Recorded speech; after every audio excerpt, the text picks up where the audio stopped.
もう少しね、早くやめろよってね、やめさせて、せめて半年、早くな、天皇陛下がね、もういいから、俺が犠牲になるから、やめろよって言ってくれたらね、何万人って人がね、助かったでしょ? 60년이 지난 지금, 이들의 가슴 속 깊은 이야기가 공개됐다. 네, 2차 대전의 자살특공대로 유명하죠. 가미가제 특공대의 살아남은 대원들을 통해서 이 전쟁의 이 비참함을 조명해봤던 가미가제 이야기였습니다. 네, 정말 국가를 위해서 개인적 희생은 어디까지인지 아직도 이 가미가제 이야기는 지금도 일본인에게 매우 민감하고 예민한 문제입니다. 자, 일본인으로서 그리고 또 미국에 태어나셨으면서 어떻게 이 작품을 제작하게 되셨는지요?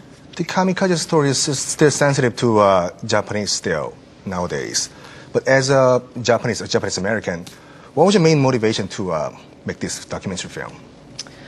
I discovered that my uncle had trained to be a kamikaze pilot in 2005, and I was completely shocked that as an adult I didn't know this history of my own family.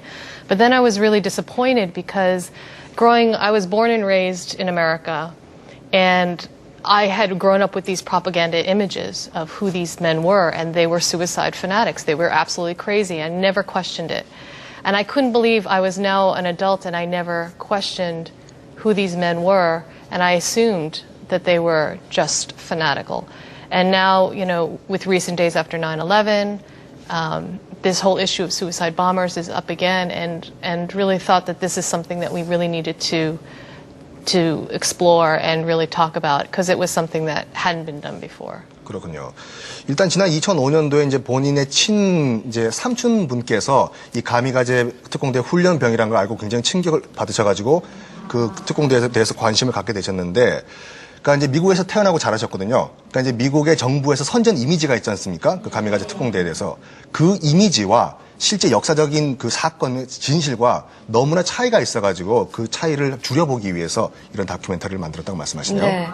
교수님도 어떤 거 뭐 궁금하신 거 있으면? Yeah, I know the story of the kamikaze members, but one thing I would like to ask about is that when you request an interview from the surviving kamikaze members, were they willing to accept the interview with you? Let me take a pause.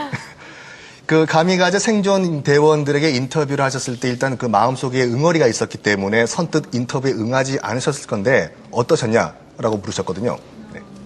I was really lucky to have had the opportunity to interview who I did. I think if I tried to make this movie 10 years ago, they would have said no. It was still not that easy in the beginning. I think that there's still a lot of veterans who went through the war who are not willing to speak. But once I got the first person, then getting the others were much easier. 네.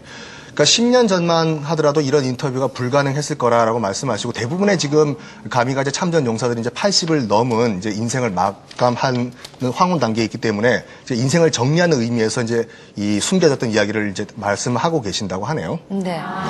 실제로 그 가미가제 대원들을 만나시면서 어떻게 새롭게 발견한 사실 같은 게 있으십니까? Did you find any new aspects while you were interviewing these veterans of kamikaze? Well, for me, I mean, so much of it was new. I mean, in terms of where Japan was at, that it was not prepared for this kind of war at all. How young these men were. On average, they were 17 to 23 when they took off and died. And also the extent of where the Japanese government and military were willing to take their people. They were willing, not only were they fighting their enemies, but they were willing to sacrifice their own people in order to win this war that they couldn't win. 그러니까 두 가지를 지금 알아내셨다고 하는데, 그 당시 가미가제 특공대의 대원들의 그 나이가 너무나 어려서 가장 젊은 나이는 16살 대원도 있었다고 하거든요. 그거 때문에 놀라셨고, 두 번째는 일본 그 당시에 이제 그 제국주의 정부가 이 전쟁에 이기기 위해서 다른 나라 국민을 희생시킬 뿐만 아니라 자국민까지 희생시킬 그런 각오를 갖고 있었다는 것에 대해서 굉장히 충격을 받았다고 하시네요. 네. 자, 그렇지만 또 그 나라에 대한 결집성은 또 일본인만큼 따라갈 나라가 정말 세계적으로 참 몇 안 꼽는 그런 네. 나라잖아요. 근데 리사 씨가 이번 그 작품을 통해서 전달하고 싶은 메시지는 어떤 거였는지요? what kind of a specific message did you have while you're making this documentary? Ideally, I would like for us to redefine how we think of this term enemy, and that we have to be very careful because the media tends to give us our opinions, and they tend to simplify what the message is. And because we live in this society where all the information is coming at us so fast, I think it's important for us to do our own research and to develop our own opinions. And to, really think about, especially as an American, we're at war now. And I'm really hoping that a lot of Americans can look at this in a way to really see ourselves as well, because a lot of what Japan did during that war, Americans are doing now in our war in Iraq. 그러니까 맨 마지막에 이제 이라크 전, 미국이 참전하고 있는 이라크 전도 이제 우리가 스스로 그 정당성을 찾아야 된다고 말씀하셨는데, 일단은 적이 뭔지, 전쟁상에서 적이 뭔지, 전시에서 정부의 목적이 뭔지, 이것을 정부에서 주는 정보를 여러분이 그냥 수동적으로 받지 말고 여러분 스스로 그 정의를 판단을 해라. 라고 말씀하시면서 마지막으로 이라크전에서의 이 정당성도 정부에서 주는 정보를 그냥 수동적으로 받지 마시고 여러분 스스로 그 정당성을 찾아라 라고 말씀하시네요. 네. 이 다큐멘터리 제작 후에 일본의 반응이 어떤지 궁금합니다. What was the general reaction from Japanese people upon your documentary? We were very nervous when we premiered the film last July in theaters, and we actually didn't know how the audience was going to react, but they really embraced the film. And I think the two major comments we got was, thank you for making this film because we could not make this film. My producer is American who was born and raised in Japan. I'm Japanese, raised in America, so we were very opposite. But we were able to come to this story in a very unique way. And, I had other people say, I knew they were lying to us, but I just couldn't prove it. And now finally somebody's speaking out and saying what actually happened. And so that was a real relief for many of the older generation, so that the younger generation can hear these stories. 네. 그러니까 일본 국민들의 반응이 의외로 이런 작품을 만들어줘서 감사하다. 지금까지 일본 정부가 우리 국민들에게 했던 얘기가 거짓말인 줄 알았는데 그것을 증명해 줄 수 있는 사람은 없었다. 근데 우리 감독님께서 이런 다큐멘터리를 만들어서 지금까지 우리가 들었던 얘기들이 다 거짓말이었고 이것이 진실이구나라고 느끼게 돼서 정말 감사하다라고 말씀하셨다고 하네요. 네.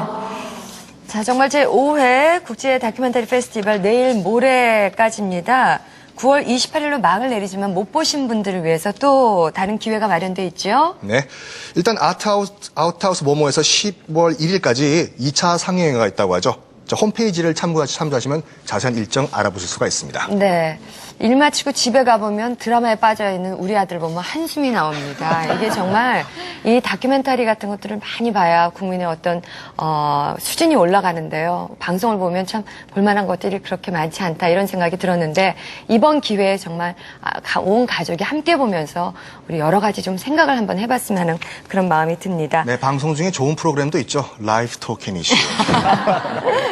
자, 오늘 함께 해주신 피츄라 브레켈리 씨 그리고 리사 모리모토 씨에게 감사의 말씀을 드리면서 함께 해주신 이길영 교수님도 고맙습니다. 네, 자 벌써 마칠 시간이 됐습니다. 저희 라이브 앤 토큰 이슈는 다음 주 금요일 10월에 오전 10시에 찾아뵙겠습니다. 고맙습니다. 네. 고맙다고요.